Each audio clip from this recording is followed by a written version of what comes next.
കേരളത്തിലെ സമരതെരുവുകളിൽ പതിറ്റാണ്ടുകളായി നമ്മൾ കേൾക്കുന്ന ഒരു മുദ്രാവാക്യമുണ്ട്. പോടാ പുല്ലേ പോലീസ്. സാധാരണഗതിയിൽ SFIയോ MSFോ KSUമെല്ലാം സമരം ചെയ്യുമ്പോൾ ലാത്തിയടിക്ക് മറുപടിയായി ഇരമ്പി കേൾക്കുന്ന ഈ വിളി അവസാനമായി കേട്ടത് തിരുവനന്തപുരം കോർപ്പറേഷൻ പടിക്കൽ നിന്നാണ്. പക്ഷേ വിളിച്ചതൊരു വിദ്യാർത്ഥി നേതാവോ സംഘടനയോ അല്ല. കേരള പോലീസ് തലപ്പത്തിരുന്ന ക്രമസമാധാന പാലനത്തിൽ ഒരു കോംപ്രമൈസും ഇല്ലാത്ത ഉദ്യോഗസ്ഥ എന്ന് പേരെടുത്ത മുൻ DGP R ശ്രീലേഖയായിരുന്നു. ഇന്നലെ വരെ സെല്യൂട്ടടിച്ച അതേ കൈകൾ കൊണ്ട് പോലീസിനെതിരെ മുഷ്ടി ചുരുട്ടി മുദ്രാവാക്യം വിളിക്കുമ്പോൾ കേൾക്കുന്നവർക്ക് അത് വെറും ഒരു കൗതുകം മാത്രമല്ല, മറിച്ച് അധികാര കസേരയിൽ ഇരുന്നപ്പോൾ കാണാത്ത പോലീസിന്റെ മർദ്ദക സ്വഭാവം പുറത്തിറങ്ങിയപ്പോൾ ബോധ്യപ്പെട്ടതാണോ എന്ന സംശയം കൂടെയാണ്. പോലീസ് എന്നത് സ്റ്റേറ്റിന്റെ കരുത്തുറ്റൊരു വിഭാഗമാണ്. ജനങ്ങളെ നിയന്ത്രിക്കാനും എതിർപ്പുകൾ അടിച്ചമർത്താനും ഭരണകൂടം ഉപയോഗിക്കുന്ന ആയുധം. അതുകൊണ്ട് തന്നെ ജനപക്ഷത്തു നിന്ന് പോലീസിനെ വിമർശിക്കാനുള്ള എല്ലാ അവകാശങ്ങളും ഏതൊരു പൗരനുമുണ്ട്. ശ്രീലേഖ ഇപ്പോൾ ഒരു രാഷ്ട്രീയ പ്രവർത്തക കൂടെയാണ്. അവർക്ക് മുദ്രാവാക്യം വിളിക്കാൻ അവകാശമില്ലേ എന്ന് ചോദിച്ചാൽ തീർച്ചയായും ഉണ്ട്.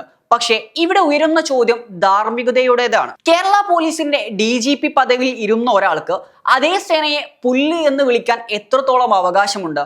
താൻ സർവീസിലിരുന്ന കാലത്ത് ഇതേ മുദ്രാവാക്യം വിളിച്ച എത്രയോ വിദ്യാർത്ഥികളെ തല്ലിച്ചതച്ച ലാത്തികൾക്ക് മുന്നിൽ നിന്ന് ഇവർ ഇന്ന് എന്തു മറുപടി പറയും? തന്റെ നിലപാടിനെ ന്യായീകരിക്കാൻ ഇപ്പോൾ ശ്രീലേഖ പറയുന്നത് താൻ സർവീസിലിരുന്ന കാലത്തും തെറ്റുകൾ കണ്ടാൽ ഇങ്ങനെ വിളിച്ചിട്ടുണ്ട് എന്നാണ്. അതായത് ഒരു സേനയുടെ ഉയർന്ന പദവിയിൽ ഇരുന്ന വ്യക്തി അതേ സേനയിലെ ഉദ്യോഗസ്ഥരെ പുല്ല് എന്ന് വിളിച്ചിരുന്നു എന്ന്. ഈ പറയുന്നത് അച്ചടക്കത്തിന്റെ എല്ലാ സീമകളും ലംഘിക്കുന്ന ഒന്നാണ്. പോലീസിനെ നയിക്കേണ്ട ഒരാൾ തന്നെ നിയമവിരുദ്ധമായോ അശ്ലീലമായോ സേനയെ അഭിസംബോധന ചെയ്തിരുന്നു എന്നത് ആ സേനയുടെ അന്തസ്സിനെ തന്നെ ചോദ്യം ചെയ്യുന്നതാണ്. ആ വാദം ശരിയാണെങ്കിൽ തെറ്റ് ചെയ്യുന്ന പോലീസുകാരെ പുല്ല് എന്ന് വിളിക്കുകയല്ല ചെയ്യേണ്ടിയിരുന്നത്, മറിച്ച് അവർക്കെതിരെ കർശനമായ അച്ചടക്ക നടപടികൾ സ്വീകരിക്കുകയായിരുന്നു ഒരു DGP എന്ന നിലയിൽ അവർ ചെയ്യേണ്ടിയിരുന്നത്. തെറ്റ് കണ്ടപ്പോൾ തെരുവിലെ മുദ്രാവാക്യം വിളിക്കാനാണെങ്കിൽ പിന്നെ എന്തിനാണ് ഇത്രയും വലിയൊരു അധികാര പദവി ആ വ്യക്തിക്ക് നൽകുന്നത് എന്ന ചോദ്യം കൂടെ ഇവിടെ പ്രസക്തമാണ്. ശ്രീലേഖ മാത്രമല്ല, നമ്മൾ നേരത്തെയും കണ്ടിട്ടുണ്ട് പല മുൻ ഉദ്യോഗസ്ഥരെയും സേനയിൽ ഇരിക്കുന്ന സമയത്ത് പുരോഗമനവാദം പറയുകയും വിരമിച്ച ഉടനെ ഏതെങ്കിലും വർഗീയ പാളയത്തിൽ അഭയം പ്രാപിക്കുകയും ചെയ്യുന്നത്. ശ്രീലേഖ തന്റെ പുതിയ രാഷ്ട്രീയ നിലപാടുകൾ ന്യായീകരിക്കാൻ ശ്രമിക്കുമ്പോൾ അതിൽ നിഴലിക്കുന്നത് ശുദ്ധമായ അല്പബുദ്ധിയോളോ എന്ന് പലരും ചോദിക്കുന്നുണ്ട്. ഒരു ജനതയെ മുഴുവൻ ഒരേ ചരടിൽ കോർക്കേണ്ട ഉദ്യോഗസ്ഥർ വംശീയതയുടെയും വിദ്വേഷ പ്രസംഗത്തിന്റെയും വാക്താക്കളായി മാറുന്നത് കാണുമ്പോൾ ലജ്ജ തോന്നുന്നു. ഇവരെയൊക്കെയാണോ ഇത്രയും കാലം നമ്മളെ നയിച്ചത് എന്ന് ഓർക്കുമ്പോൾ ജനങ്ങൾക്ക് ആശങ്കയുണ്ടാകുന്നത് സ്വാഭാവികം.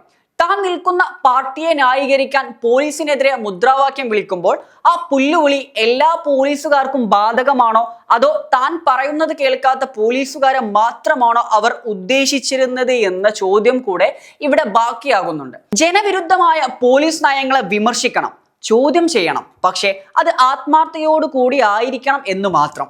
താൻ അധികാരത്തിൽ ഇരിക്കുന്ന സമയം കാണിച്ച എല്ലാ കാര്യങ്ങളും മറന്നുകൊണ്ട് ഒരു രാഷ്ട്രീയ നേട്ടത്തിനായി തൻ്റെ സഹപ്രവർത്തകരായിരുന്നവരെ പുല്ല് എന്ന് വിളിക്കുന്നത് വെറും രാഷ്ട്രീയ നാടകം മാത്രമാണ്. അധികാരത്തിന്റെ ശീതളച്ചായയിൽ ഇരുന്നപ്പോൾ മധുരമായി തോന്നിയ പോലീസ് സംവിധാനം രാഷ്ട്രീയത്തിന്റെ വെയിലത്തിറങ്ങിയപ്പോൾ പുല്ലായി മാറുന്നത് നീതിബോധം കൊണ്ടല്ല, മറിച്ച് നിലപാടുകളിലെ പാപ്പരത്തം കൊണ്ടാണ്.